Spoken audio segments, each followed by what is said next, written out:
Mm.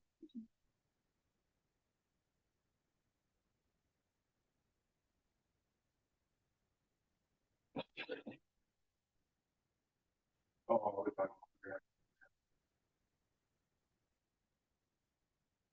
mm,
mm.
What it do, what it is, man. Welcome to the full 180. I am yours truly. They call me DJ TR Why? Why? Because it's tricky. No, man, look, man, I hope you had a good Tuesday. I hope you had a good weekend. We still celebrate Black History. Look, man, I got find out one of my Black History. Young, Black, and educated. Hey, you know, appreciate you. Shout out to the team lead, the McBeth, man, for scooping it up for the team. Or should I say scooping it up for our team? But yeah, I definitely appreciate you, man. And you know, you gotta feel young, educated, and what is that? Young, black, and educated. Yeah. Some days I feel, you know, as they say, some days I feel like a nut, some days I don't. But you know, it is what it is, man. Look, so it is definitely good to be here with you one more time, right here on the full 180. Yep, this is the full 180. This is a group of people who have lived the 360 and tired of being sick and tired. Ain't that right, Will? Absolutely. She said, absolutely. So yes, you get tired of being sick and tired, and you got to realize, guess what? Sometimes the change ain't me. Sometimes the change is not them. Sometimes the change is me. So you got to do some work on yourself, man. Some of us have done some work on ourselves, and we have prospered. So we're just using some of our own issues, some of our own things that we can actually say out loud and admit, and to determine that this is a couple things that we know that we did wrong. And it don't have to be you. I preface that all the time. This has not to be the say that this is a you thing. This is it's something for you to sit around and think about. That's the way I look at it. Take it, filter it, use what you need to use, and go from there. But let me run through the highlights real quick, man.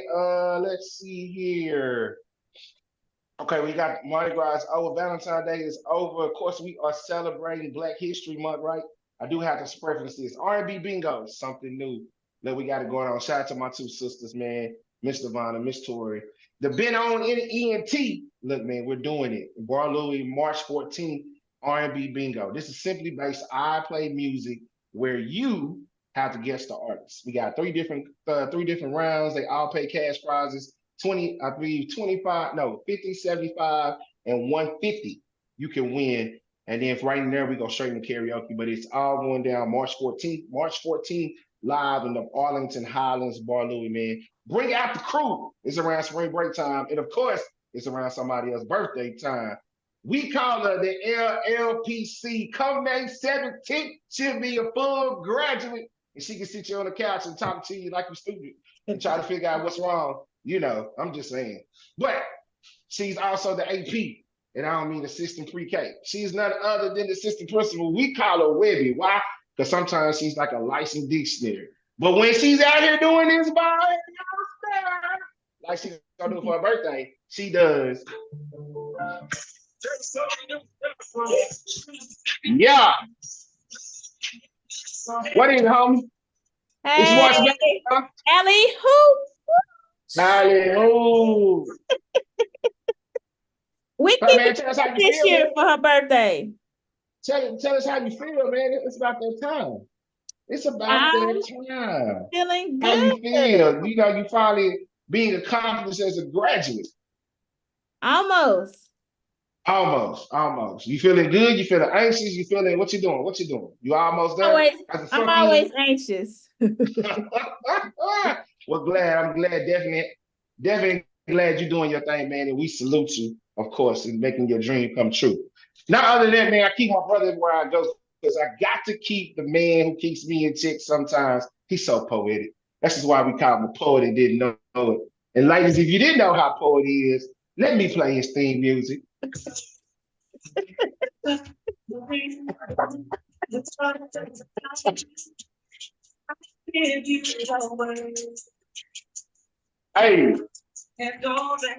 thank you, D.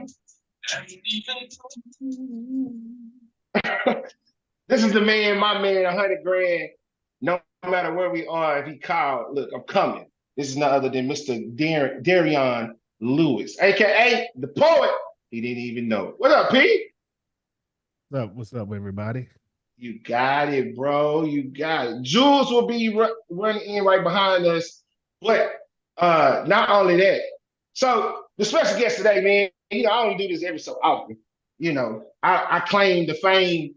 This woman is where all the wisdom came from, and then some of the ignorant stuff I do too. But she has always been on point. Tonight, though, this is not mom's.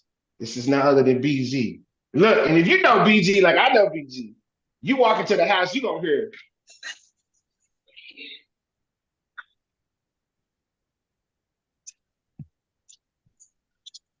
She like to have a party. No matter where she at, she's ready to get down, get her boogie on. Sometimes I can slide her to death. But this right here is none other than Luther's favorite fan. When Usher made the song, This Is For You, my number one, he was talking about her.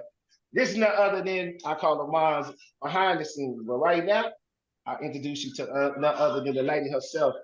BG! What's happening? Nothing much, sir.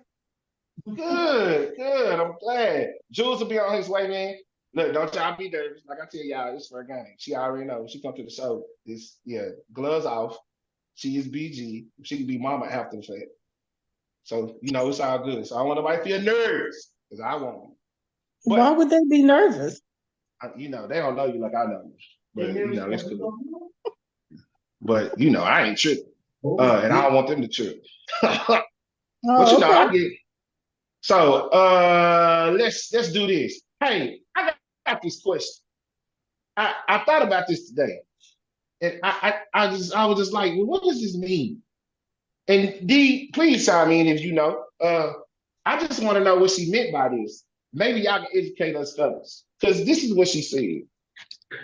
Biggest pointer for a man dealing with me is you have to treat me like a person. Number one. Number two, you have to treat me like a lady. We gotta be boys. Mhm. How's you gotta be? I gotta be your lady, but I gotta be your boy. So you watch football and everything, sir? All that. Let's All right. go. I tell girls that all the time. Why can't you just be a man's friend? Why you can't just be my friend? Be friends and don't be scared of me. Mhm. If you're scared of me, I will eat you.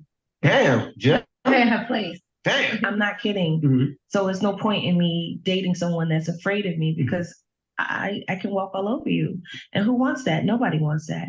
I'll end up doing that and feel bad about it and leaving the person and they're crying and then you're like, I'm dating a bitch ass and I don't really have why? no respect. Why? they forget you from Philly sometimes. I say it like this: if you can tell me what to do, then you can tell me what to do. But if you can't tell me what to do, you can't tell me what to do. Now, let's get educated on this, ladies, because I've heard this too many times, and I still don't understand exactly what she meant by it. You can tell me what to do, you can tell me what to do. So I'm gonna ask the ladies first. You can chime in. From what you heard, what does that phrase really mean? Gentlemen, listen.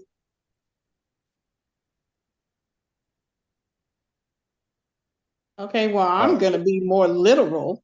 Okay. If you can tell me what to do, you can tell me what to do. In my mind, means that you're going to, if you can give me a step-by-step, a play-by-play to help me be successful, then you can tell me what to do. But if you're not successful, I'm not real sure how you can impart that wisdom to me.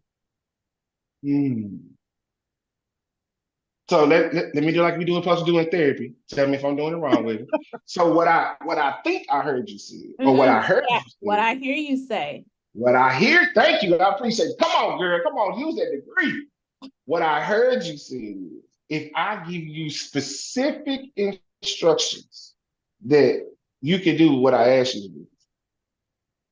If you give me instructions that are going to help me be successful, you can't be just talking out the side of your neck. But so how do you determine I'm just talking outside of my neck? No, you don't get to tell me, okay, go into the bedroom, look in the left-hand side drawer and find my blue socks and bring them to me. No, sir, that's not what I'm talking about.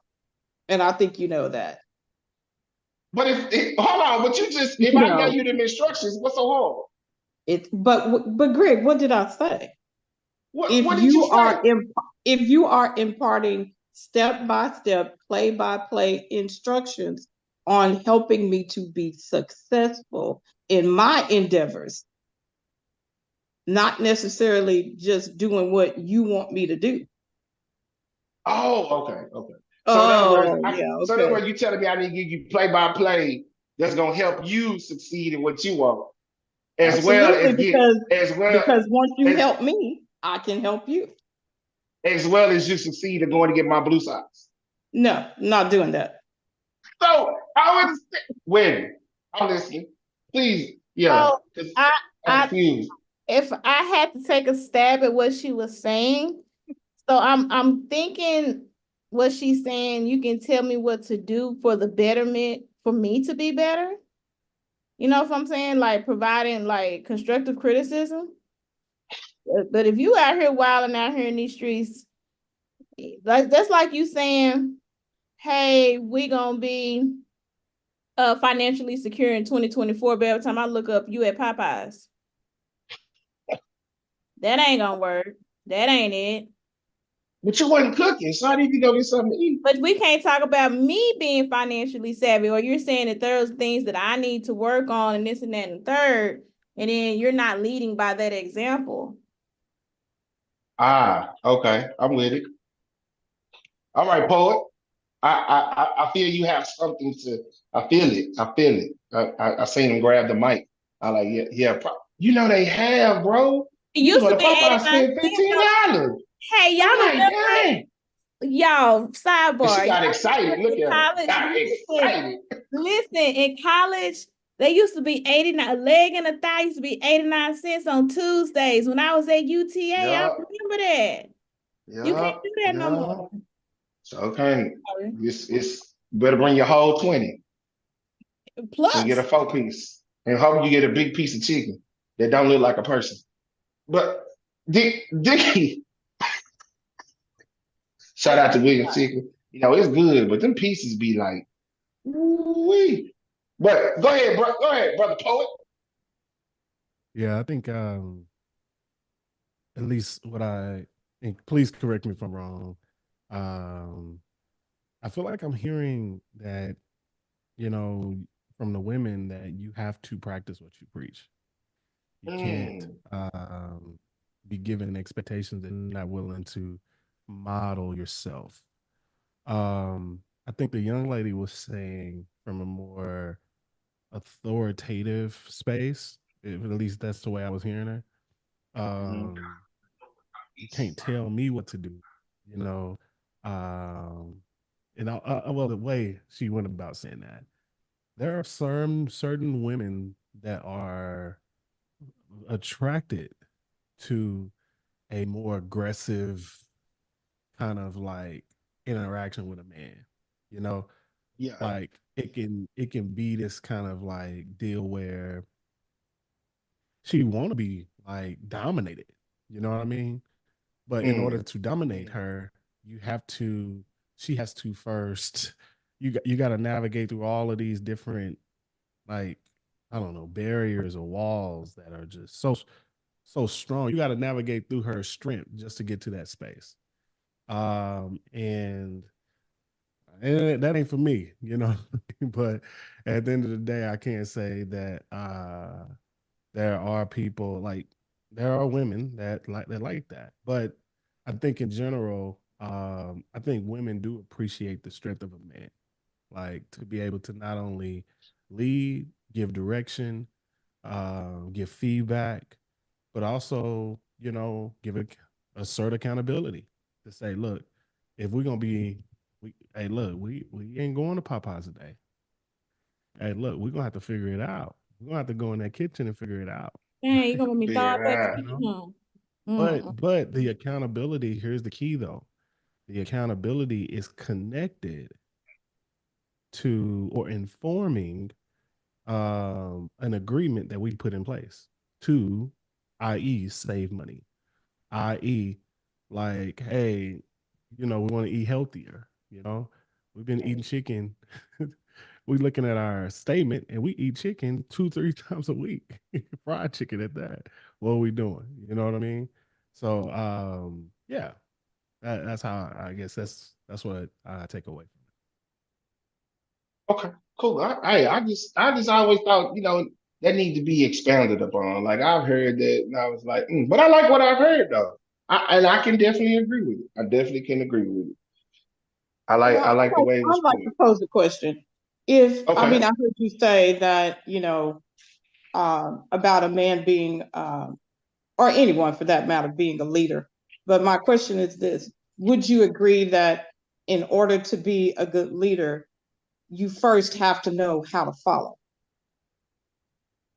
Yeah, I think leadership is not something that comes overnight. It's something that you have to not only learn how to follow, well, be a good follower at some capacity, but I also think you also have to have the humility. Also, like you got to be able to humble yourself and say, "Hey, look, like I don't have to take the lead." You got to be good leaders or leaders who are willing to delegate. They're not people that always want to hold all the responsibility, in my opinion. Um, and I also think, lastly, to your question, um, well, I'm gonna ask a question specifically. Are you, Mm. from a following perspective, are you saying from the spouse or the significant other space, or are you saying from someone that you admire, like a role model or a father figure or whoever that is, right? I'm just talking in general for anybody. I mean, I just feel Yeah. like that if you're going to be a leader in any position, you Right. have to also know how to follow. I think you Oh, have I, to I first agree. be a good follower. I agree. I think so. Here's the deal, right? So I became CEO of our company Congrats, homie. in January. That's So what's up. although thank you, I appreciate that. Although I am actively walking this journey out, right? I am still having to learn what it means to be a CEO and follow at some capacity. Because I've never so there are times and seasons in your life where you're called into a space, right?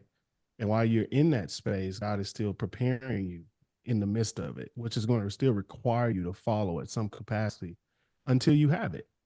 And I think there could definitely be you. I'm just really affirming your statement to say, yeah, I do believe that you got to be a good follower in order to lead. Because if you lead from a place to where no one can tell you anything, then that's going to be difficult.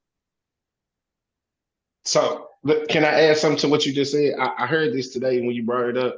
I had downloaded, I was gonna use it a long time ago, but I'm gonna play it now since you brought that up. Can we stop having like the leadership combo as if there are not terrible followers? Okay.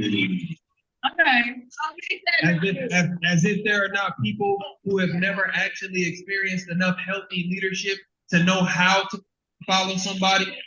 Because if we do this, we going on these tirades where, yeah, a man need to be a leader, a man need to be a leader. Okay, bet. That's great. I'm not mad at you if you want that. I would imagine that the type of man that you want to lead you is one who has it together. So if he got together in his life, that means he got under control. Thank you. And if you come into his life, then there are certain arenas in his life where he may have something to say because you would expect that he keep under control. Yeah, when you said that, I was like, yeah, we had that conversation so much, but we never talk about there's really no good followers. At one point in my life, I'll be honest and say it, I don't think I was a good follower in some ways. I think I was going against the grain. I was doing my own thing, not really, like, yeah, I heard you, D, but I'm still gonna do this. And it's just like, yeah, I can be honest and say that. But we have the conversation of leadership so much, but we never talk about how as you just said, before you become a leader, you gotta know how to follow. It don't matter to me. It don't matter if you're in work. Don't matter if you in familyhood. It doesn't matter if you're in a relationship, marriage. There's certain things you're gonna have to follow because if you are the leader and you have nobody following you, that sounds like you're doing everything. And if you are supposed to be, if the goal is in life for us to become the two to become one, or for you to be the CEO, as he said, he delegates. But then people have to believe that they can also follow him. And then when you see a person, if D is delegating, then you see him doing it, then you like, oh well, I can follow him. Like I say to this day, I got at school, I have Miss Macbeth and I have Bailey or Mr. Bailey. I follow him anywhere. Why? Because I told Miss Macbeth that you need to be a coach because I started at a school, did not know, struggled with lesson plans. People who said that they were going to help me never showed up. But she stayed. She helped me through that. She showed me what to do. She stayed up countless nights on the phone while I'm going through lesson plans or whatever. Mr. Bailey is a math teacher. Like he's been in the game for a minute. So he gives me different tips. He's in the fifth grade, I'm in the fourth. So if I'm teaching kids that are coming to him, then I try to take his leadership and what he's doing down there and give it to them before they even get there. So it's not a power struggle trying to teach them something different. But see, that's my thing. I'm a leader in my own right. But when I'm at school, my team leader is Macbeth, and I have to follow her. I've gotten out of line with her one time, and I had to apologize because I was frustrated about some stuff that was going on at school, and I felt alone. I felt I didn't have no help. I felt like she just really wasn't saying nothing, and I was totally out of line. I had to apologize. But at this point, the way that she has groomed me as a teacher, and this is my second year, and it ain't just I'm just teaching, I'm getting awards. I'm changing kids' lives. I had a mom tell me, parent teacher conference that before you got here, my daughter wanted to dance. Now she wants to be a teacher. And I just gave her a recommendation to go to collegiate. So I agree with you. In my opinion, you have to know how to follow. If you're not willing to follow, come up under anyone's, what I want to say, fellowship or fellowship, if that's the word, correct me if I'm wrong with it, then you cannot call yourself an effective leader. It's just impossible. Well, and that's the key word, being an effective leader. There's a difference. There is a difference. Yep. Because you can lead me to the well, but the effective leader can lead me to the water. I'm just saying. All right, let me play this one. We're gonna get right into it. So we're not gonna waste any time. You know what it is. It's called the topic of today. Well, let me give you the quote of the day. I think y'all might like it. I took it for me. The quote today is, to avoid disappointment, take people as they are and not what you want them to be. Took me so long to learn this, to see people for what they really are. And when they show you who they are, believe them and keep walking. Hey, took me forever to really get that in my head, but I have it now. So I thought that was a good quote today. But so I hope you can use that and help fit into your world some type of way. Better yet, maybe it needs to fit you. Maybe you're the problem. But teachers on. But when we talk about love, is there a blueprint to love part 2? Now, when we got off the show, we was talking about the word divorce and things of that nature, and conversation got a little bit out of hand. So I take full responsibility for that. However, we're doing the part 2 because something that has to do with love is conflict. Lil Webby brought that up. Lil Webby, I did not bypass your Black History Moment. I'm gonna let you do it after we do the 2-minute drill. I just wanted to have this own little space for that, so I didn't want you to think I bypassed. But so we're gonna get right back into it, right? So let me play this, and I want you to tell me what you think, and then we can pick up the conversation from there. All right. How do I know when I meet somebody that's my person? I mean, like when the Lord showed you.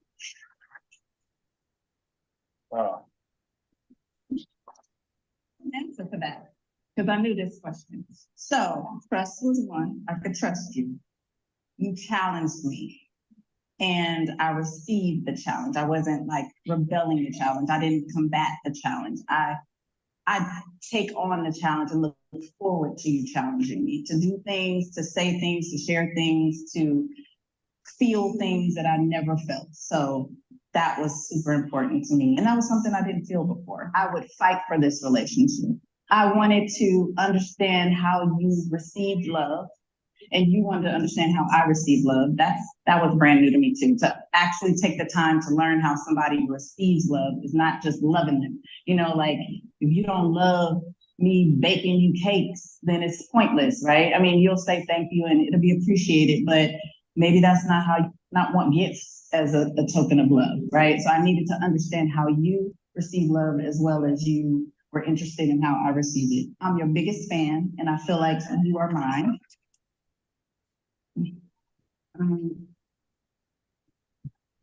Thought you were coming over here for a second. Okay. Okay, watch this. Okay. You make me feel secure. We share life goals. That was super important. You care about my opinions as well as I care about yours. I can just be with you and do nothing.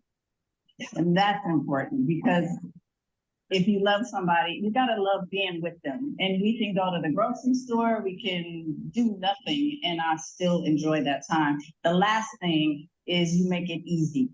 You make all of it so easy.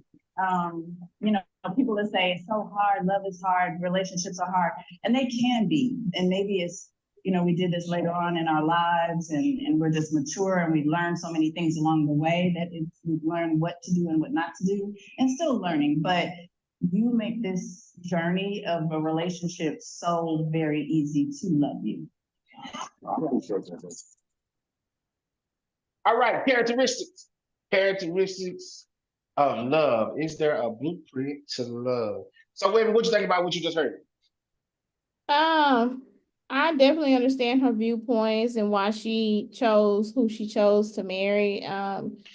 Definitely we should be challenging each other to make each other better, because if we're supposed to be each other's mirror, then the other person should see what the other person doesn't see, and see good things and not so good things in themselves. So I can rock with that. What else? Me? No, what else do you see? I mean, she said a whole lot. Said a lot. I know. I took notes. Go ahead. Oh, she said something about trust. That's definitely important. I know we Mm-hmm. talk about trust a lot, like in general, not necessarily here on the show, but we have to make sure, Mm-hmm. when we're discussing our past or fears or traumas or whatever like that, the that the person that you're, giving that information to can actually trust what you're going to say to them. Trust is not always in the realm of infidelity. It's can I trust you with my heart? Can I trust you with the information that I'm going to share with you? Is this going to be So, something? Go so ahead. let me ask you this. No, I'm gonna stay with you now. I'm gonna move to BG. So I'm gonna ask you this. When she said, I guess it was just something to me when she said, I will fight for this relationship. I mean, that's like, and I don't think she meant that in the literal sense of putting her hands on somebody. However, if it came to it, I could probably see Shani doing it. But the fact that you can say that out loud, that you will fight for your relationship, that's big to me. That means you're not equipped. Because it can get hard because you're trying to take two different mindsets and put them together, right? Two different thinking patterns, two different things that I learned on this side of the street, and you learned on that side of the street, and you have to unlearn those things. Then you have to unpack. You have to, as you say, you have to trust and be secure and unpack all that stuff, right? You have to be total accountable and responsible in that situation. But the fact that she said she will fight for this relationship in this era, I'm talking about this era. I'm not gonna go back. There's not a lot of us fighting for stuff. We normally fight for who gonna leave first, or who matters first, who opinion matters first, or whatever. So I heard her say that, and of course you can actually say something. And then the other thing that she said, when she said, "I can be with you and do nothing," she said something else that I like too. She said, "Be with you and do nothing." I think that's very huge, uh, because I know I'll get bored. I I can judge me. They honestly say that I've been in situations where I got bored, and it was like, okay, I want to go do something else. But I knew that wouldn't be a her thing. That would be a my thing. So that's something I would have to fix. And then the biggest thing she said is that she said, "You are my biggest fan. I am your biggest fan." If people, let me just pause and press play right there. If people would understand how big that is in certain situations, to be the biggest fan, and I'm gonna use my partner. When we coach basketball, I got there late because I had to do the MLK thing. Mr. Biting is the head coach, so I said I'll be the assistant. But after the game, when I tell you his wife came down, and I mean she was loud. "Good job, Mr. Bailey." And he turned around and smiled. I was like, dang. How good we lost the game. But how good did you feel that you lost the game, you feeling some type of way, and that's your thing. But here this person is came out the blue, who you do life with. And she has taken herself out of the marriage situation, out of the wife situation, and became and is your best friend. And while you in the midst of in not saying storm, but in a thing in your head, you cut her out the blue. Somebody say that. That is huge. I don't think we know how to be each other's fan unless we're getting something. We can't be, and she wasn't getting nothing. She was just at the game. I just thought it was cool. I noticed it. But okay, go ahead. I'm sorry. Oh, I did also like when she said, be around you and do nothing, because I'm here for going to HEB to the grocery store and walking up and down the aisle. I'm sorry, you okay? No, yeah, I'm fine. I was just like, you another person that like to walk around the grocery store. Listen, man, I love that. Hey, that's Here you good. go. Hey, I say Don't the put best what it dates are don't at the know. grocery store. I say the best Listen, dates are at the grocery store. how can you give her the stars, the moon, the sun, and the mountains if you are not feeding her and allowing her Look, to go up and down that grocery aisle? See, here's the deal. We always trying to splurge on jewelry and all of that. Every now and then buy some groceries. Put some Man, groceries in there. with a whole basket, huh? a Come whole on. basket filled from Whole top basket. to bottom. Or Is you gonna cook these groceries? well, we measure. That's what I'm saying. Here's the deal. We measure Mm. our women on if they can cook or not. Can they feed us?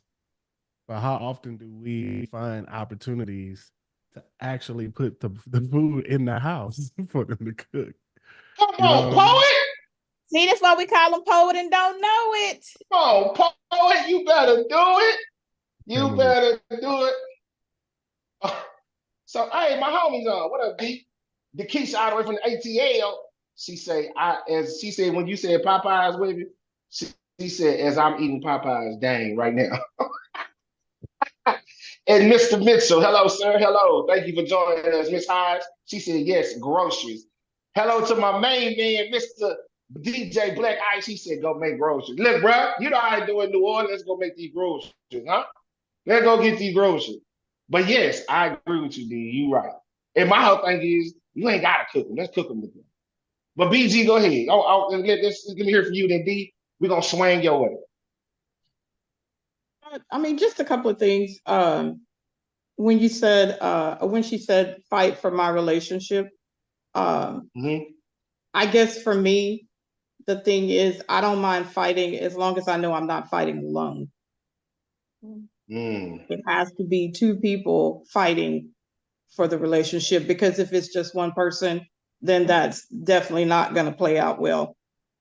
And then about supporting each other, my dad my dad would tell my mom all the time, you are the wind beneath my wings. And did my dad get it right all the time? No.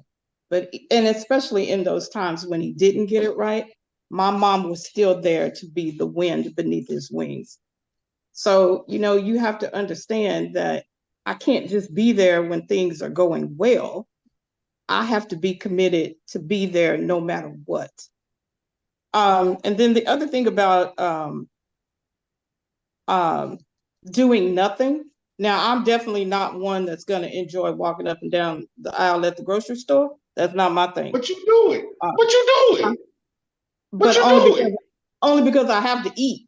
The grocery store is not my thing. But when I hear, that we can enjoy each other even when we're not doing anything, to me, that's more of a support thing, to know that you're pouring into me and I'm pouring into you. We don't necessarily have to be, balling out and going to the Maldives and all that stuff. But just the fact that you take the time to pour into me and I pour into you, that's phenomenal for me. And then the other thing I want to say is that, and she made a lot of good points, but I think from my perspective, people have to realize that your blueprint may not be my blueprint. And he doesn't necessarily have to meet every point on my blueprint for me to move forward with the relationship. Now, there are some things that are going to be a deal breaker, but I'm not saying you got to hit off 10, 15 points to qualify for the game. I see. Come on, speaking in parables and metaphors. Y'all see where I get it from. Big D, let's go. What you think, brother? Man, so I only heard part of it. I'm gonna be honest with you because I had to take a phone call. But Okay. I would say this, like in relationships, man, they're gonna come with a fight. You gotta fight for what you want. Meaning that you can't just give up on it if it ain't going your way. If you really say that you want it, you know. But you also gotta affirm the things that you want. Like you gotta affirm the things that person So I think we see that through the negative lens a lot, but we don't never, I don't know how often we see that through a positive lens too, by affirming the things that we actually like about the person that really make us better or that really truly appeases what we want. Um, if you were to pose a question to someone that's in a relationship or dealing with another person in some capacity, how often, well, at least, do you know the things that your spouse love about you? Like, or do you know the things that your mate absolutely adore in you? Like, do you think and this may be just a rhetorical question, I mean, how do you think people will answer that? Because I know obviously sometimes it's so easy to understand what they don't like, right?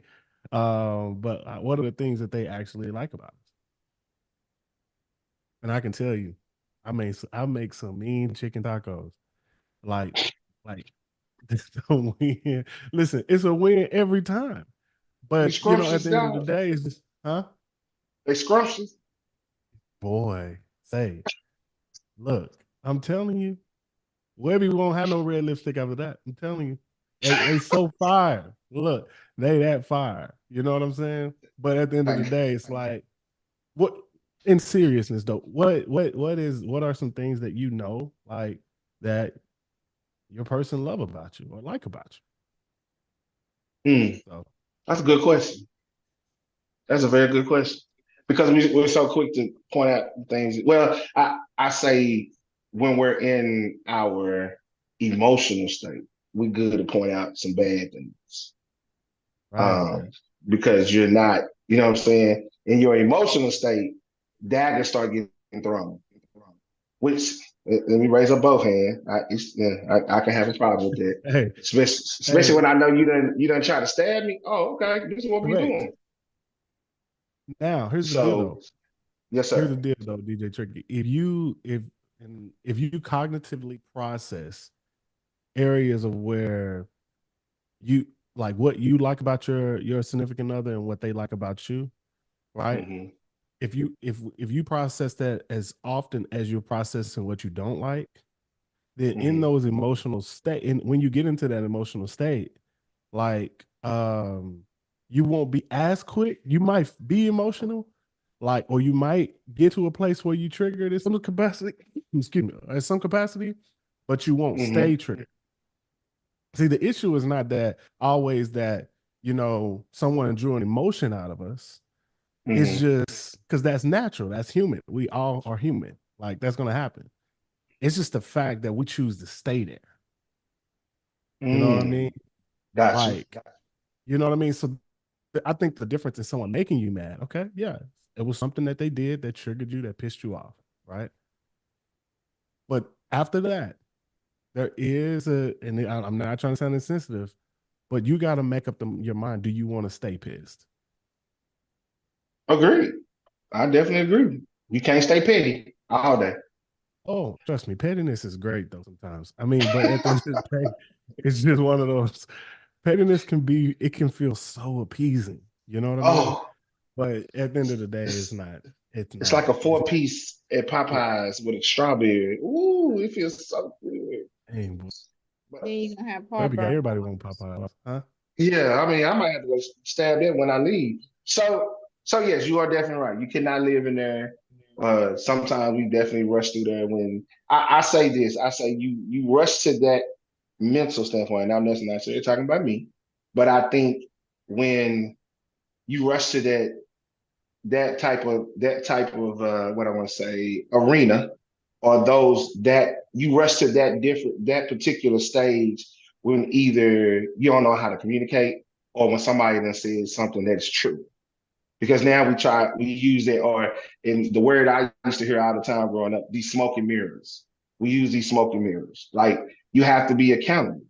I think that's a big thing when you start talking about this whole, is there a blueprint for love? You have to know how to be accountable.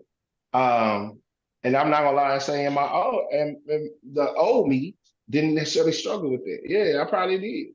And this is what I mean by that. This is just my thought process. People are not ready for real relationships because they're not ready for accountability. Oh, it got quiet. Y'all quiet. Y'all quiet. You don't want nobody checking you. Where were you at? What time you gonna be home? Bro, you ain't ready for real love because you ain't ready for accountability. They not trying to check you. I need security and I need trust. So be home when you say you're gonna be home.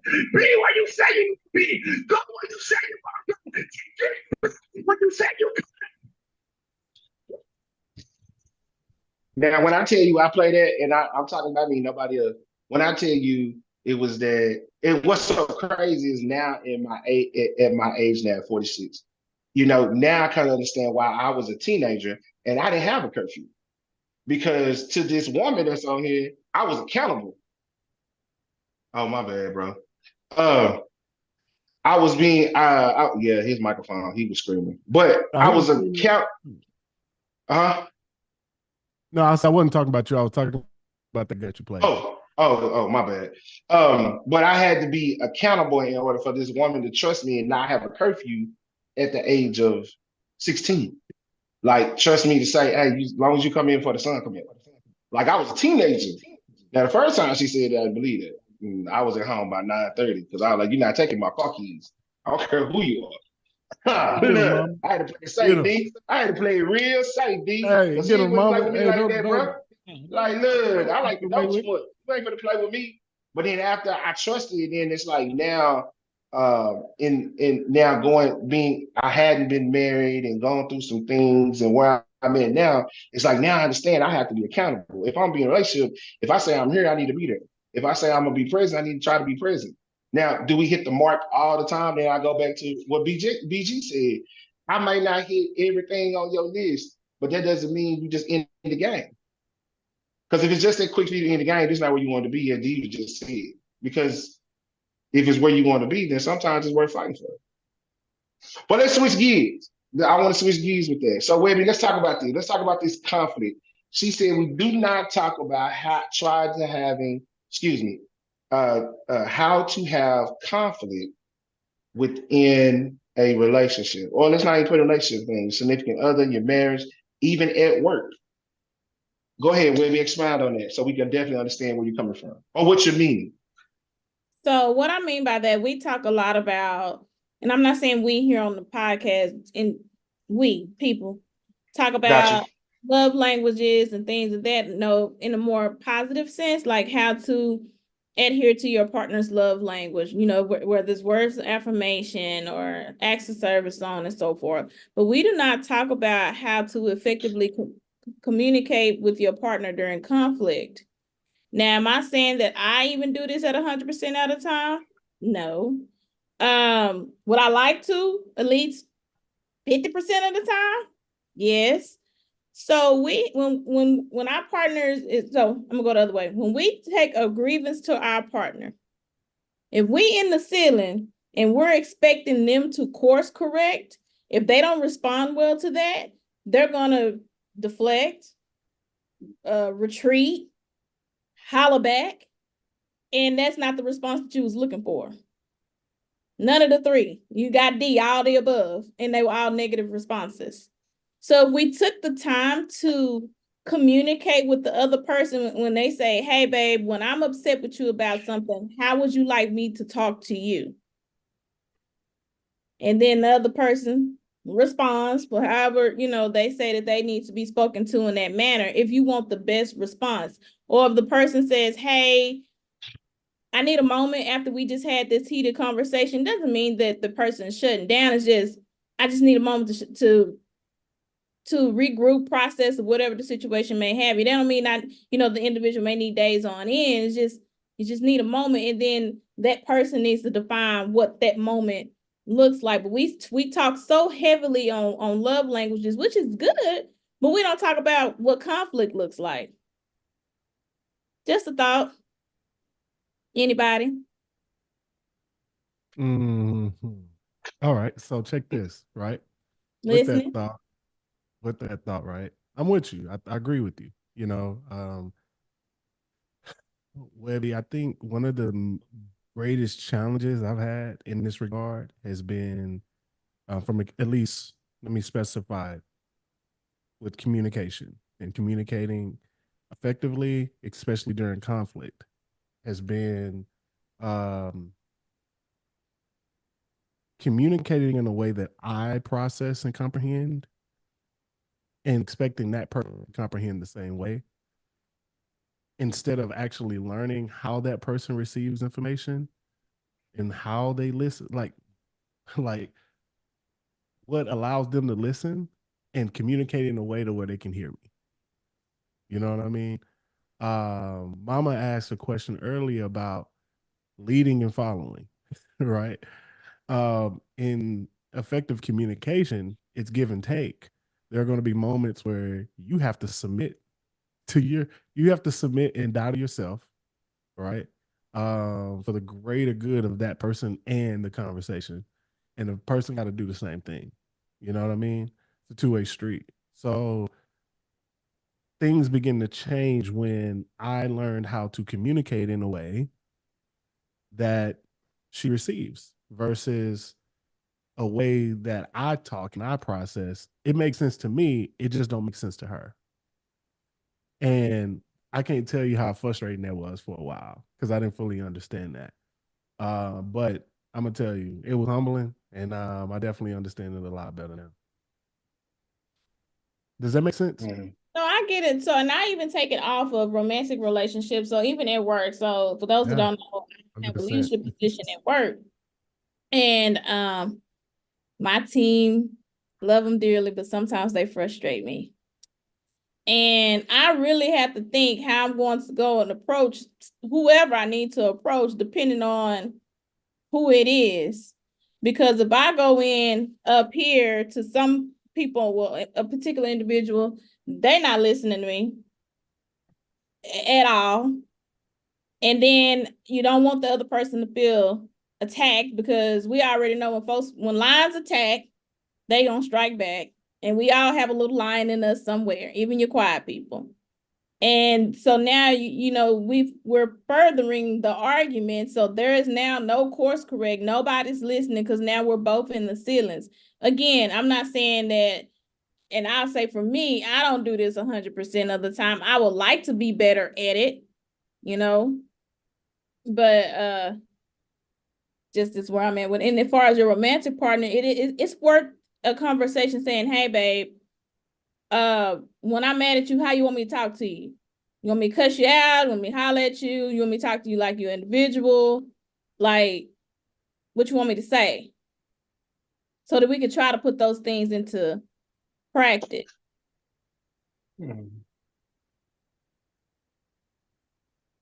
Okay, go ahead, BG.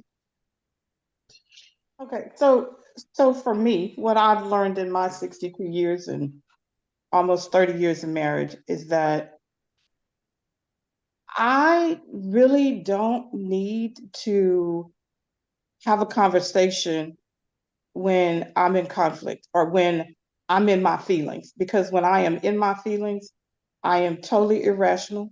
I am not being logical. And even though we may have set all these ground rules when we weren't in conflict about how we were going to deal with conflict, I can tell you when I'm in my feelings, all of that's out the window. I'm not even thinking about that.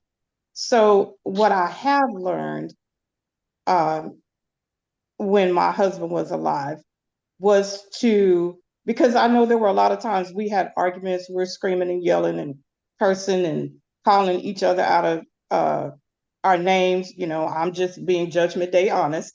And, he's not listening, I'm not listening. And basically, we didn't resolve anything. So what I did learn, and even in the middle of that conflict, when we're both in our feelings, there were times that I felt like I I did not strive to leave him with his dignity, because I'm hitting the roof and coming down 2 or 3 times. So what I did learn is that I have the option, and it's okay for me to exercise the option of, you know what, I need my space right now. So I'm not going to have this conversation with you right now.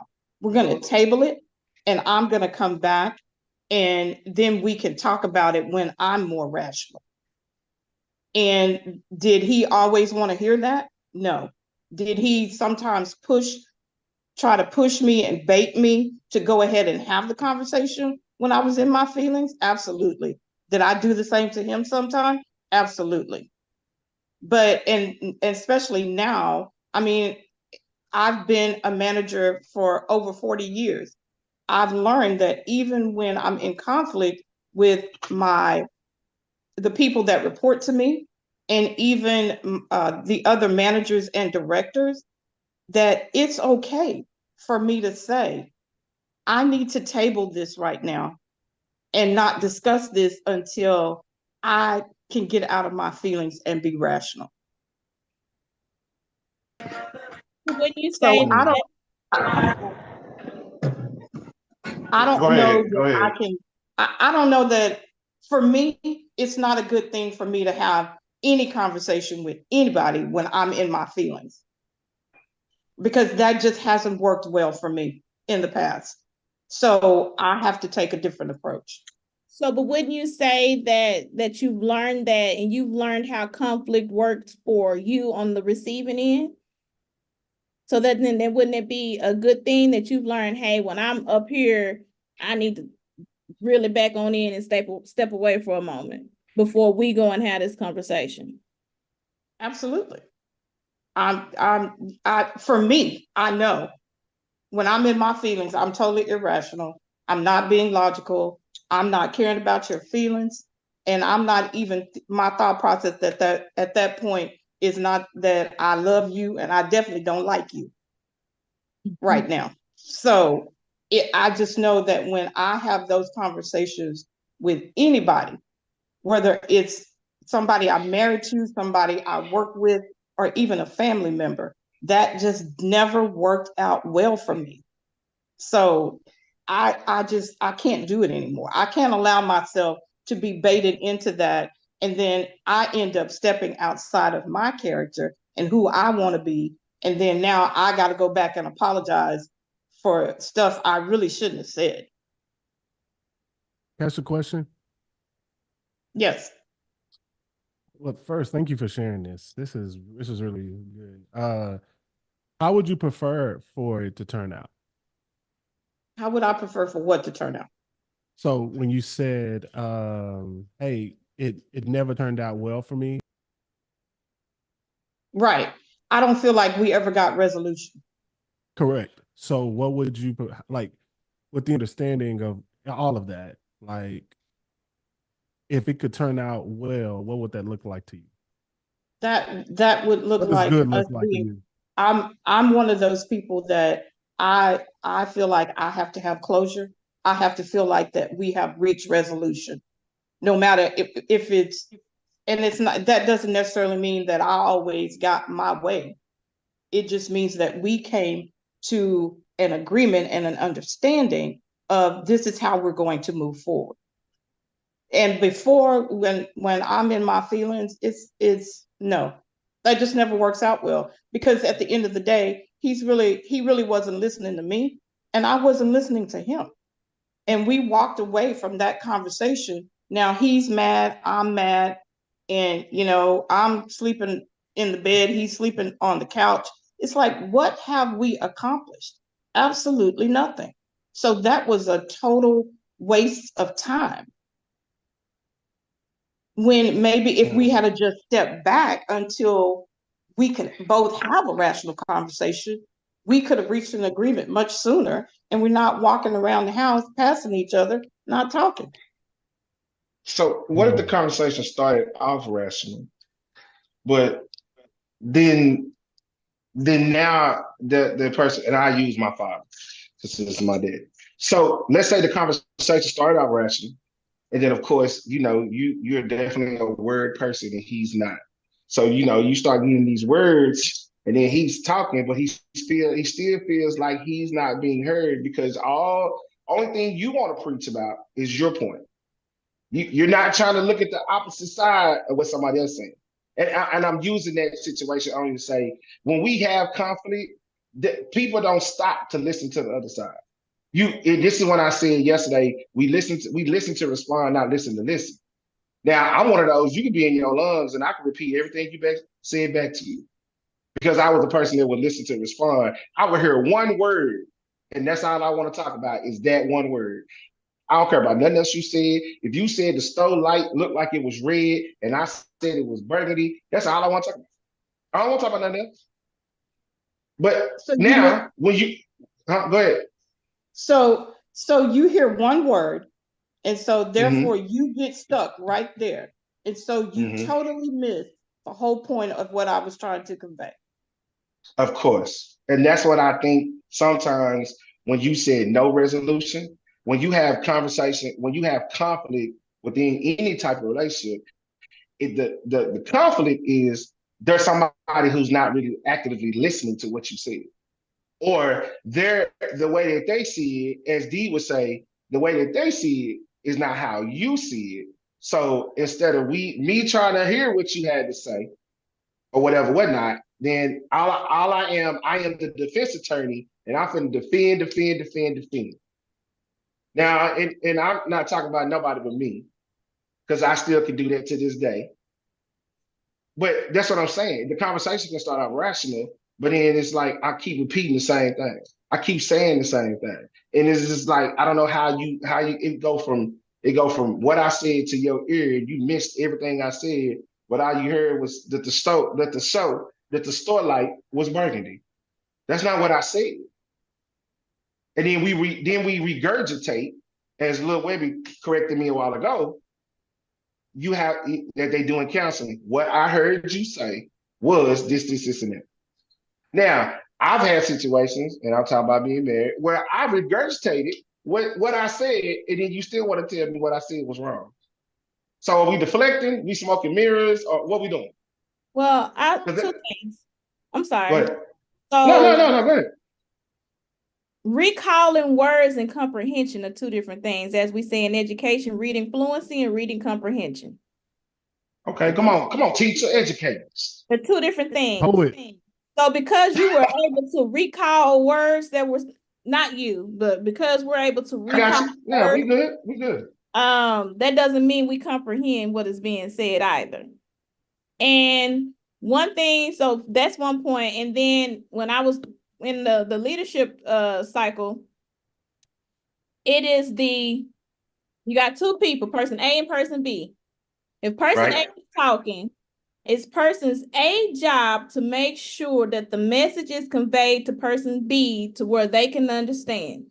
Not what you understand, what they understand, how they understand it.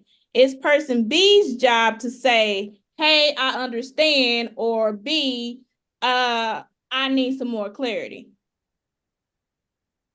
Because if we're saying that we're going to love our partners beyond our own understanding, then why wouldn't conflict fall underneath that same umbrella? Just thought. I mean, okay. So I guess for me, conflict is you have one viewpoint, I have, in my mind, you have one viewpoint, I have another, and at some point we're trying to come together to decide how we're going to move forward. That's how I define conflict. Now, if we're trying to decide how we're going to move forward, then yes, of course, I need to listen to your viewpoint. You need to listen to my viewpoint. But what I'm saying for me is that if I'm in my feelings, I'm really not listening to you. I'm not. I'm concentrated on what I'm feeling, whatever that emotion is, whether I'm mad, I'm frustrated, I really want to get up and punch you in your throat right now. I'm just all about emotion. And I have learned, for me, when I am strictly in my emotions, whatever the issue is, it just doesn't turn out well for me. I end up saying things that I don't necessarily mean. Then I have to go back and apologize. And it's like I used to tell my husband, yeah, you can apologize, but people remember what you say. And they're not going to be like, oh, well, he said it in the heat of the moment, so he really didn't mean that. A lot of truth is told in the heat of the moment. a lot of truth sometimes that we don't want to hear. So I'm just saying, if we're butting heads about something, I can't have a rational conversation with you if I'm in my feelings. I just can't. And that's just me. So let me ask you a question about what you said. Calm down. I'm sorry, I didn't mean to interrupt you. I apologize. I just want to ask you a question about what you said, because you said something like, we say truth come out that we don't want to hear. And then that causes the other person getting their feelings and Then whatever. we start to defend and deflect and smoke and mirrors. Yeah, and all that smoke and mirrors, and start talking about stuff that happened in 1968 that ain't even relevant to what we're talking about right now. So my thing is this. I've always had this, and maybe you can explain to me, and I may be too logical thinking. But how is it? So let's use me and you, because you here lately we've learned that you hate to admit when I say something, you right about it, right? And you said that to me. Admit it. Don't say I hate to admit it. Am I sometimes reluctant? Absolutely. Right. But I'm not going to say I hate to admit it. But you will. But I know we've had that conversation. You called me and told me, look, you know what? My bad. I just didn't want to. I heard what you said. It's the truth. I just didn't want to. I didn't want to receive that truth. Why? I was not. If we're talking about, why? But this is my thing. If we're talking about loving each other for a long term, my brother and Queen Lewis plan on loving each other for a long term. Why do you have such a problem when he openly tells you, and I'm not saying he does this, I don't know how he does it, but if I tell you the truth about yourself, because you don't have a problem telling me the truth about myself, and I'm supposed to take it. I'm supposed to take it on the chin, slap in the face, and keep moving. You don't necessarily have to take it. Because in marriage counseling, what they always say, and D, you can correct me, well, since you're the stronger vessel, then you should be able to take that, man. You shouldn't have to necessarily. It's kind of like you demean or you minimize men's feelings when you say that in a marriage counseling setting. So it's like I'm supposed to take her slapping the hell out of me every day, or the way she does it, the way she talks to me, and I'm not supposed to have no reaction or no response to that. I just don't disagree with that. Can I answer? Go ahead. So the mini therapist in training is going to answer. Okay, come on, therapy. Come on, therapist in training that I learned from my own therapist today. Okay. To answer your question, it's because of our ego. That's not indicative to male or female. Our ego jumps up and say, yeah, nah, yeah, you not. Because the ego gets bruised, the ego is damaged, and the ego gets offended. So, and then that's what's screaming louder than anything than the, I'm sorry, my bad, you right in what you said. Because we're a human, and that super ego, I'll be more specific, the super ego kicks in and says, yeah, y'all know super ego. Oh, okay. Yeah, that kicks in. Yeah. Says, yeah, no, you not. Now, you could be right all day long, but because you bruised my ego. That part. Now I'm reluctant to tell you that, you was right. So it's not, so that's why I'm saying, that's why I took it off of gender, because both genders have an ego. Both genders possess a super ego. And once you have bruised my ego, and now you want me to say, yeah, you was right, that super ego is like, yeah, no, and no. But so I think it's the mature person that can. Go ahead, D. I'm sorry. Go ahead, finish your statement with me. That's not a matter of maturity, because even the most mature person's super ego can creep up if it's bruised or damaged. I agree. When I say the maturity part of it, I'm gonna let D speak. When I say the maturity part of it, I was never in a place where you can say stuff to me and I can actually be like, you know what, you're right. Long time ago, I was in that place. You're not gonna tell me that, because that ain't me. They don't care what you say. But now I can actually hear you say some stuff, and it's like, you know what, you might be right. So now I have to process and go and leave from it and be like, you know what, she's probably right.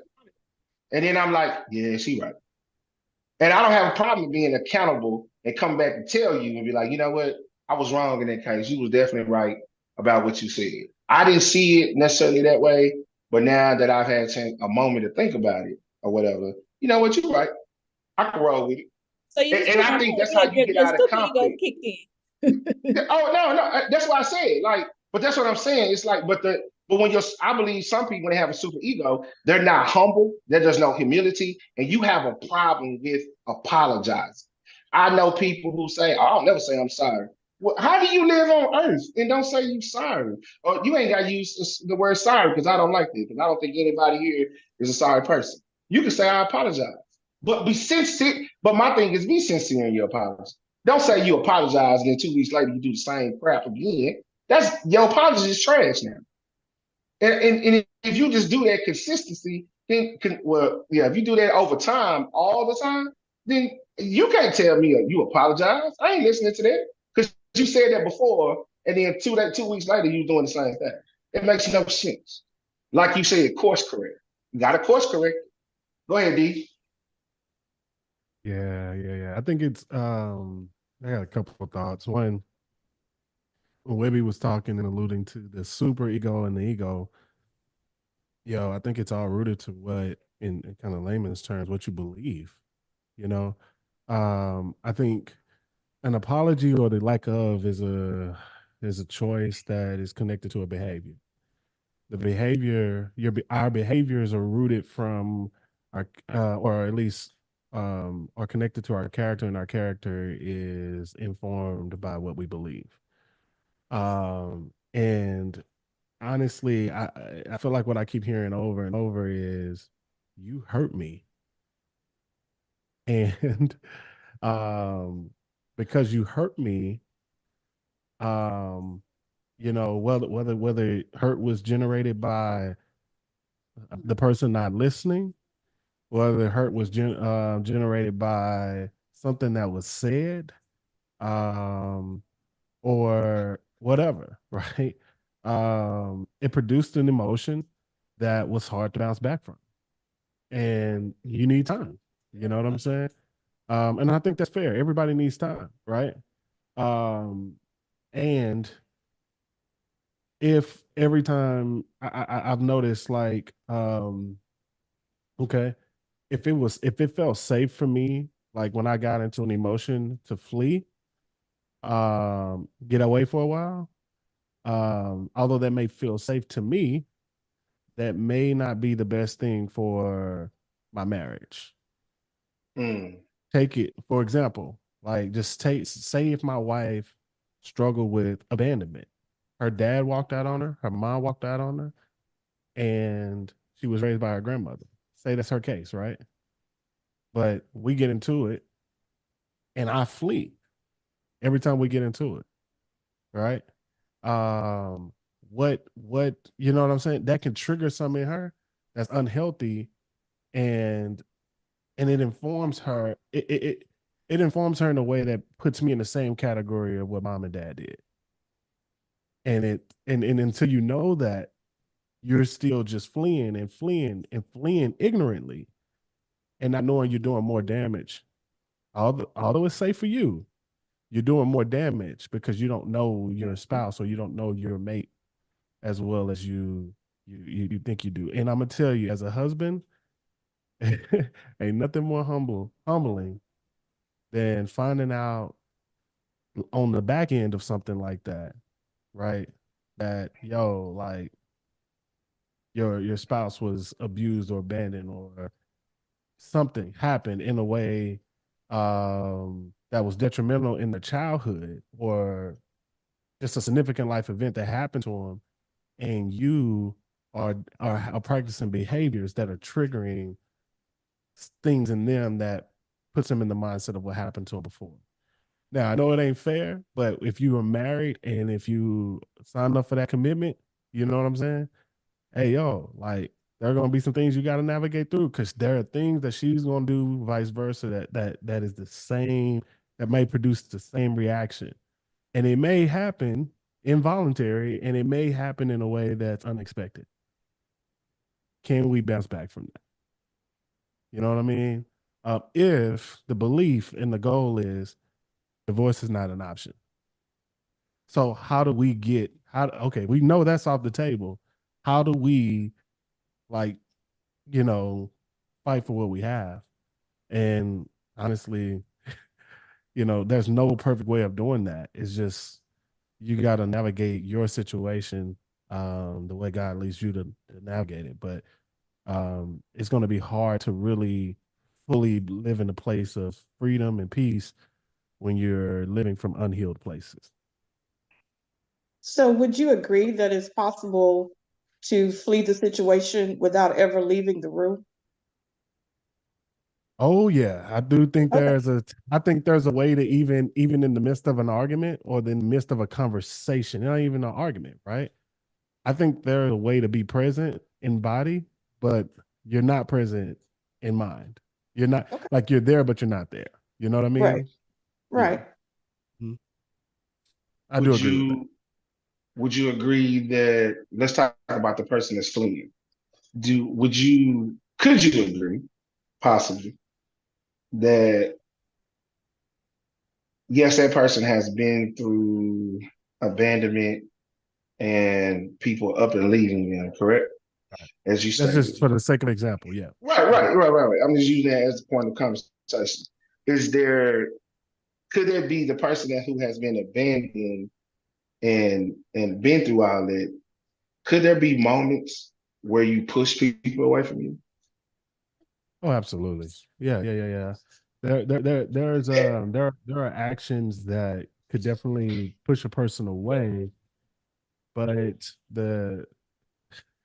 here's the deal. Like if you around a person long enough, you'll begin to recognize if that person's trying to push you away.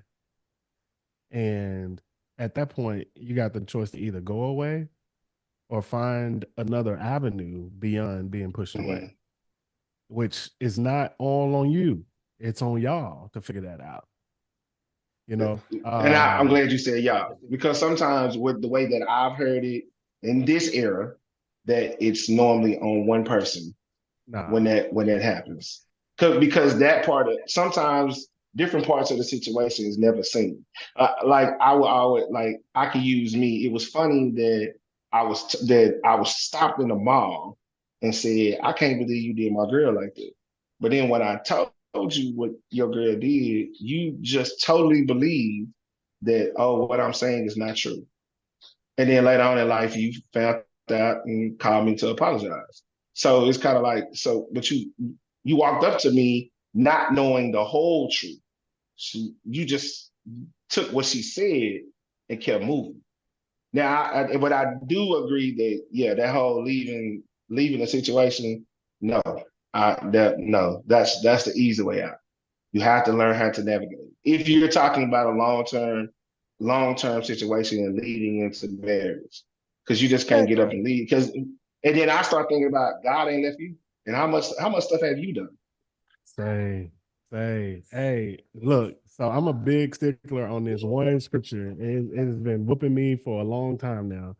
And it is when Christ talks about relationships and being in a relationship with one another in John 15:12, we said to love and unselfishly seek the best for one another, just as I've done for you, which challenges you and affirms what you just said about like considering what God has done for us and how we treat each other.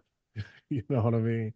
Um, and that I ain't gonna lie to you, that is a gut punching one. Um, and although it feels safe, right? And and trust me, I get it. It can feel safe to flee, even when you're in a room. Are you willing to fight to be present? Mm. Like, what would it take? It's bother me, you know, and I understand. I've been there too. Shoot, like, but at some point, I seen a sense of resolution come in the midst of conflict when I made a conscious choice to try to be present even when it was hard. But also communicate, with my spouse, like the truth about how hard it is to be present when certain things happen. Absolutely. That's kind of where I'm going. It's So so this one may be triggered by the fact that you're fleeing, but the other person knows that if I'm going to have a productive conversation at this stage of the game, I have to flee. So it's, isn't it just worth a conversation saying, Right. it's not that I'm leaving you, it's just that at this point, I need space to get out of my feelings so that I can have a rational relationship with you. Because I think sometimes because people leave or when people walk out on the conversation, then that person feels like, oh, now I'm being left rather than I'm walking away from this conversation right now because I don't want it to go somewhere that we may not be able to come back from. And I Right. think if you explain that and have that conversation, then at some point, you guys are going to be able to come together and really understand, okay, well, yes, he may have walked away from the conversation, but that doesn't necessarily mean he's walking away from me and is not willing to listen to what I'm saying. Right. I think I'm gonna say something real quick and then I'll give the floor back. I think what can be helpful there is if both of you guys can come to a place of agreement Right. to identify, right? Like times where we, hey, whoa, pineapples, the code word or something. Hey, let's let's take a break. Hey, can we take a break from this? This is starting to get real heated. Hey, yo, before we get to a place of no return, can we agree just to take a break and come back to this conversation? Not not a break to where we're not talking right like for the rest of the day. Let's not go to Right. bed angry, right? But can we agree to take 15 to 20 minutes to 30 or at the very least up to 30 minutes just to get resettled and try to have this conversation again? You know what I mean? Because if I take it upon myself to just walk away without walking away, walk away and not walk away in agreement, then it can come off offensive. But if we're both Absolutely. agreeing that, hey, maybe we should take a break for a second, then maybe it could pan out a little bit better. Just a thought. Like in the words Absolutely. of the great Libby, it's just a thought, Now, Gregory, back to what you said about, so I was raised to have a mind of my own and think for myself. And I believe I Mhm. raised you the same way. So when Mhm. you and I, or when you, first of all, I'm not going to be wrong about something just from the standpoint of you think I'm wrong. Mhm. Okay. Because as my daddy said, even a clock that don't work is right twice a day. So I can't be wrong all the time. And I guess Mm. when you come to me with that, I guess the reason I don't necessarily say at that particular moment, oh yeah, you know what, you're right. Because first of all, I want it to be genuine and not just saying Mhm. something. But for me, I have to take what you said and process it and really take a good self look at myself and ask myself, did I really do that? Did I really Mhm. behave that way? And once I have come to that conclusion, if that's the case, then I can pick up the phone and say with a genuine heart, I apologize. I was wrong and you were right about that. But I'm not going to be wrong just because you say I'm wrong. That Mhm. that's not how I move. Right, of course. Neither do I. It's not the point of me saying that you're wrong. Is that I'm bringing something to your attention. Remember we had the conversation. And I called you and I was like, I said, I think sometimes I know you're still healing from my father, and you're still going through your process of losing somebody. Because me and you know what that feels like, right? Right. But I think sometimes you don't have enough emotional space for me. And when I said That, it to you, it was we had that conversation. And I yes. said that to you. I said before, but I said, and I didn't leave it there. I said, before you start leaning forward and trying to figure out what I'm saying, let me go further. I feel as though sometimes it's like, I understand you going through what you're going through. And I do my best as a son to make sure I'm there for you so you don't feel alone. But there's times where your son needs you. Yes. It is just a phone call to be like, hey, you know what? I'm proud of you. Hey, you know what I'm saying? I just want to encourage you. Hey, I like what you're doing. This and that. Or whatever, whatnot. You know, you don't pop out like you used to with the little venues, and I get it. You know, that's not your lane, like you used to. But like one time you popped up totally unsurprising. And it was like, it was cool. But that's what I was saying in that moment. Because I had to, and then when I say that is a key word that you just said. I had to reflect upon me to be like, have I really been there for my mama like I need to? In the emotional sense of not necessarily being there as her son, but just being there so she has somebody to talk to. Because me and you talk about that all the time, where I say to you, you have something totally different than what I had. I didn't have nobody to run to. I could run to you, but you know, that's you. You know, the mama's always gonna be the mama. You know, shout out to all the mamas in the room. Jules, I see you too, mama. But it's just like it's just sometimes you just need that.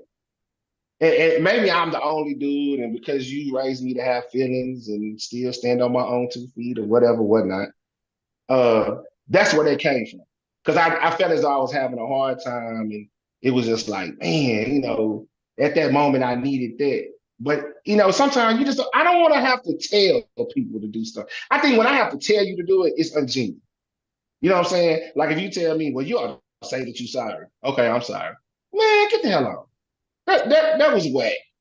But it's just like have a thought process outside of you. Like it's not all about me. And that's the place I was coming from. I didn't want you to come from is that I was saying you were neglecting me in any type of way. I just wanted to come to you and tell you, like, yeah, you know what? Shoot your boy a text. Call your boy. And then, you know, of course, you get mad. Then I understand you shoot me a text. I got to respond. I apologize. Mm-hmm. But no, I mean, and you do have a point. I mean, there are times that I am emotionally unavailable. Absolutely. And I'll own that all day. And I do need to do better. And I'm trying to do better. But, you know, at the same time, you know, I am totally trying to navigate this journey that God has me on right now. And sometimes I am emotionally unavailable, and I'll own it all day, and definitely, and that's why I did have a conversation with you and say, hey, you know what? You're absolutely right. And I can do better. And Because that's it. sometimes So I just need to get out of my own head. and that's my thing. My thing is reflect on what somebody's saying before you just go ahead. Absolutely. Well, I don't do such. Like, yeah, you probably do that. But it's just like this ain't but then my thing is that I guess my problem with that whole situation is if I'm talking to somebody who says they love me and I love them, then I'm trying to understand what is the problem in the midst of me telling you, or saying to you, not telling you because you're not a kid, saying to you something like that, and then you get into your feelings. It's just like, so now you want me to come to you next time and share it to you. Then you done attack me because I said something, but I wasn't talking negative. You took it negative and you ran with it. So this is what I mean by you didn't hear what I said. You just heard one word and you ran down the street. I took it negative and got into my feelings because there was some truth to it. Got it. And at the time, I wasn't ready to accept that truth about myself, especially coming from somebody else. So that's why I said, for me, I have to back off and really process what you're saying and then do that self-reflection and be like, you know what? I'm guilty. So I need to go back and make this right. Jules, what's up, love? Talk to me. I didn't catch you there for a minute. What it do? First and foremost, are you okay? Not getting into your business. I just need to know about what you told me. What happened? Yeah, I'm okay. Okay, cool. All right, so go ahead. I'm gonna let you go get in where you fit in. I like the conversation in general, like especially like the points that were made about acknowledging when you're, I guess, being self-aware when you are too heated to continue the conversation and implementing the code words and just being self-aware that I'm too far gone to have any reasonable conversation with you about anything else going from this point. Because I know sometimes I can get that mad, like nothing else at my mouth is going to be productive at this point. Like we're not going to come to a resolution. I need to kind of calm down and let it settle a little bit and really allow myself to think through what I want from this situation. I also like the idea that you also have to be mindful that the person that you are with is a person that you want to be with and that you want to continue on with. And how you talk to that person is everything. And how you negotiate or communicate in this challenging situation that you're in with them is going to determine how y'all fight together. It's how y'all are going to handle other struggles together, because this won't be the end and all, and how you do that together will determine, if you even have another battle to, conquer, or any other challenges that you go through. They will just get, it'll get either more difficult or it get easier as you go on, in a sense of how you communicate and move through stuff, and not make it so much about your personal feelings, more so about, hey, what do we need to do to get better, to build and move forward? This hurt me and it doesn't really sit well with me, and I just need to tell you, and I need to be honest, and I don't need to feel judged or feel criticized just because I'm telling you my feelings, And sometimes it's a me issue. It ain't got nothing to do with you. You may have done the right thing and said the right thing and responded the right way, had all the right actions, but I ain't like it. It rubbed me the wrong way. It's because maybe I had something else that I was dealing with that you just aren't aware of, or I haven't just dealt with. Some of that, we talk about some of those childhood traumas. You so used to people leaving that every time he get up and walk out the room just to get a little bit of air, you about to, go crazy even more into the conversation, But that's just, my two pieces. Oh no, it's always warranted. My bad. I at first thought you was driving, so I didn't say anything. I was trying to wait till you got settled. So yeah, man, of course we had to get you in here. All right, well, it's the 9 o'clock hour. I try not to keep y'all too long, so let's go ahead. I gotta stay consistent. So let's get the 2-minute drill. So, Drew, I'm gonna let that be your 2 minutes since you did it, or you got 2 minutes. Yeah, that's good. That's good. That could be your 2 minutes. Cool. Of course, I would appreciate you. So good, you're there. BG, since you're the guest, first of all, I appreciate you being on.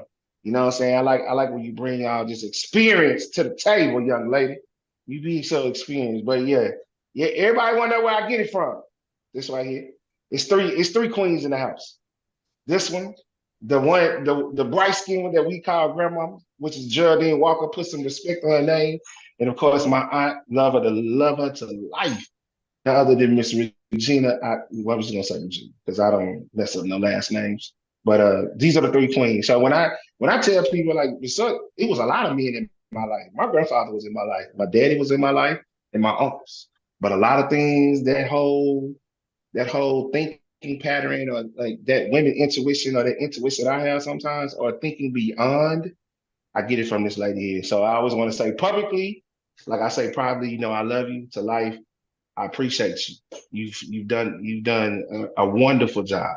You have a master in parenting, and I hope that this painting that you painted 46 at this point 46 years have been a masterpiece for you to watch, grow, and show off to the world. So, BG, give me your 2 minutes. Well, first of all, thank you for having me. Of course. And second of all, I hope I've been transparent, which is something that I really try to do. I try to stand in my truth, even though sometimes it's very ugly and it can be very hurtful. But I've enjoyed the conversation. There are some things that I am going to take away because I feel like in any situation, you can always learn something to help yourself.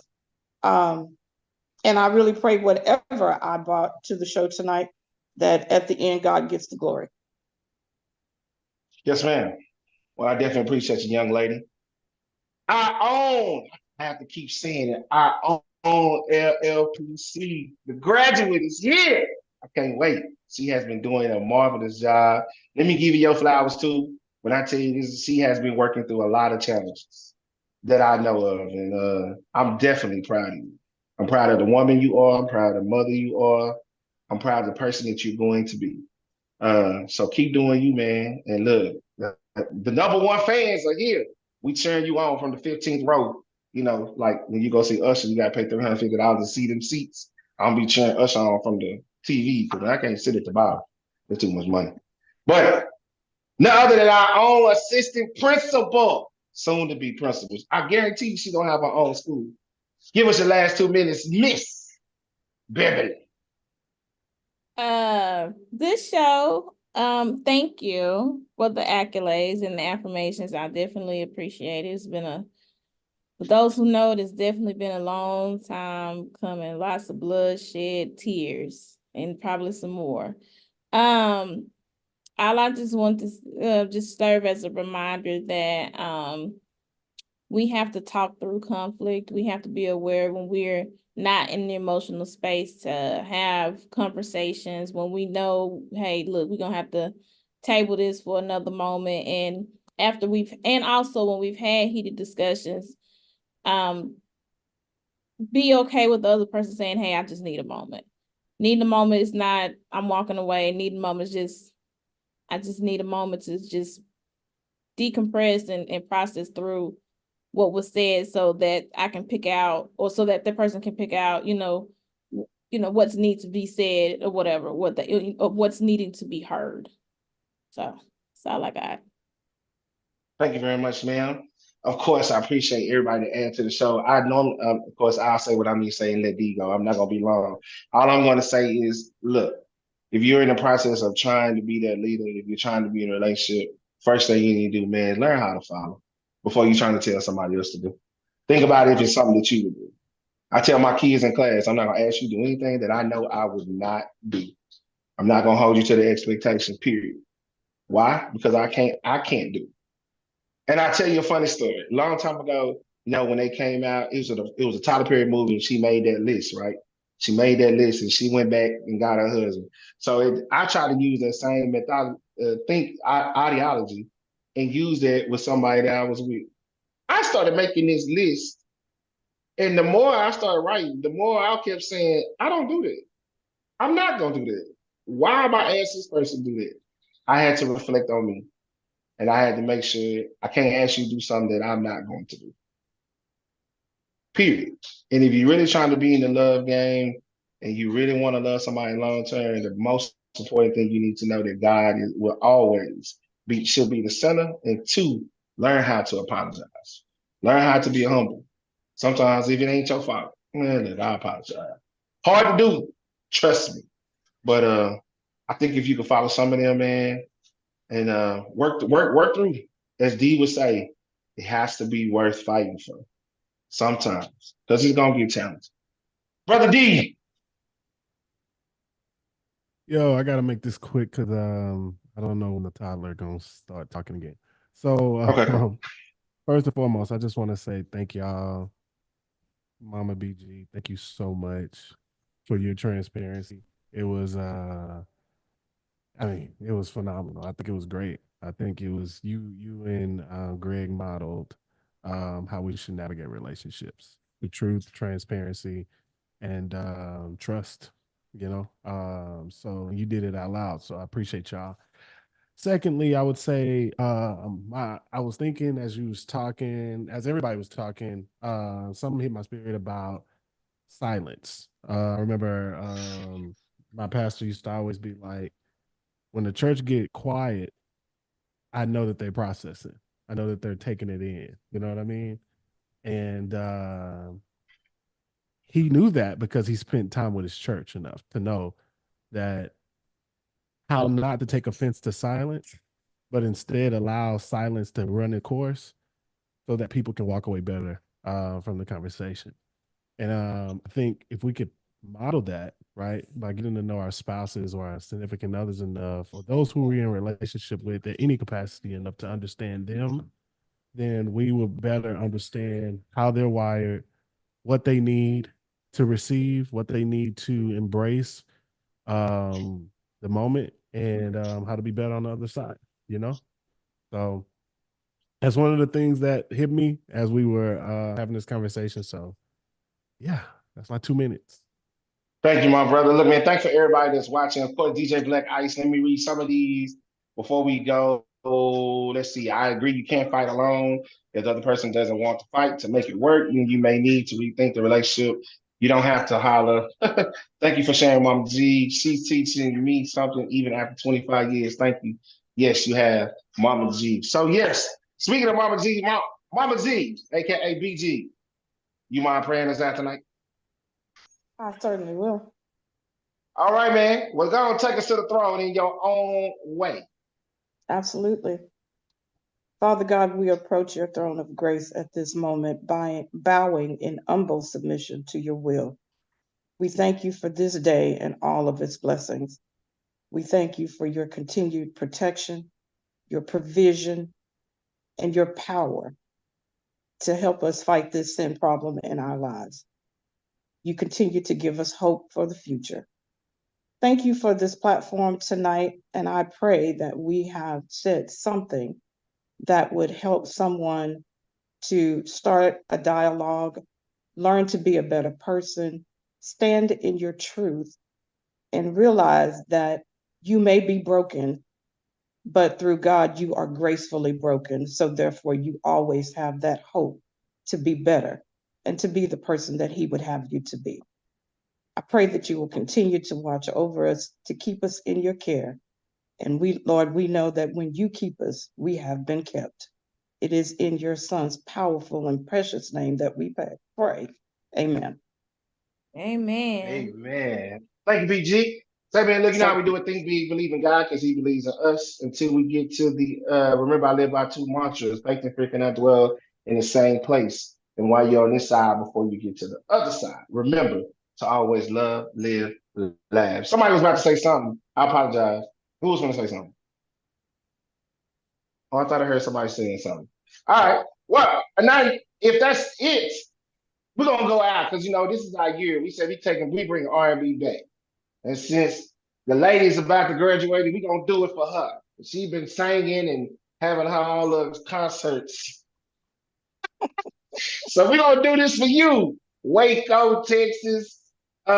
We gonna play it for her. It's a little group, man. I know you know it. Back in 1990s, they had a band. So if you enjoy live music like I enjoy live music, this is a premier band along with Tony. This is none other than my brother's mint condition. Look, man, until we see you again, on behalf of D, Jules, BG, of course, TRKKY, and of course, the licensed LPC, we appreciate you joining the 4180. We'll catch you right here next Tuesday at 7:30. Have a good night. You send me swinging. Oh, you send me swinging.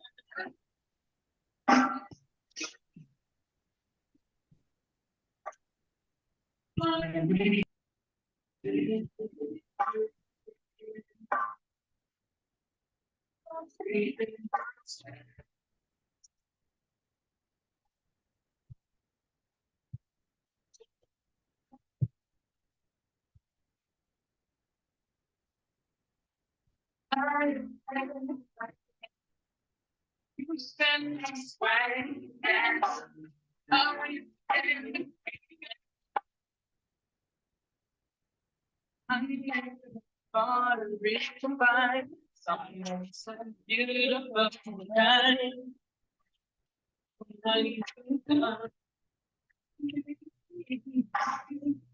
It's so little things to do. And crazy up for you. And it's getting stronger. I'm so deep, trust in love, swear.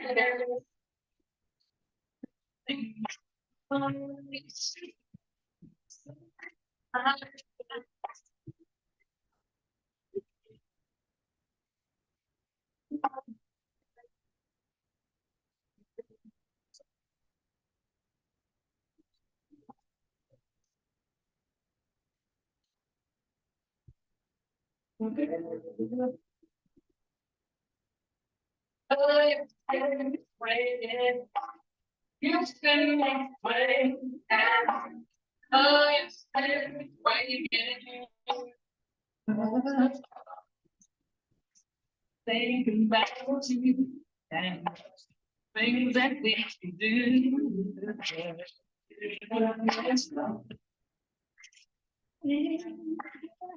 If I could see how this me.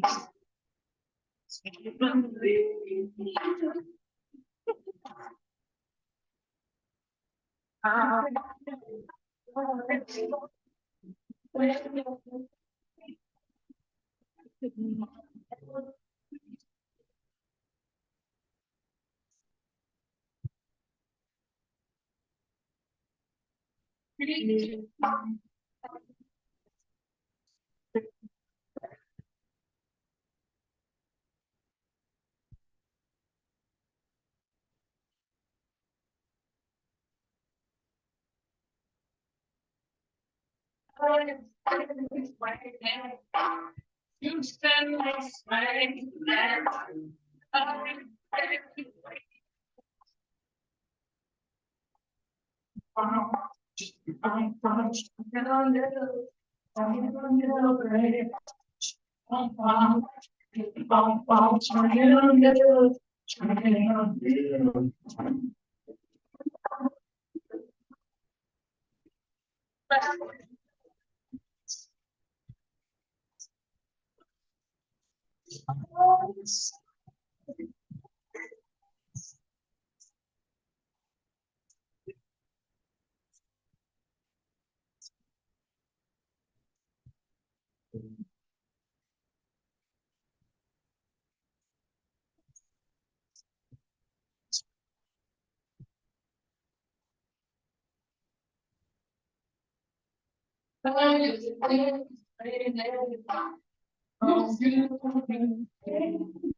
We're being talk box.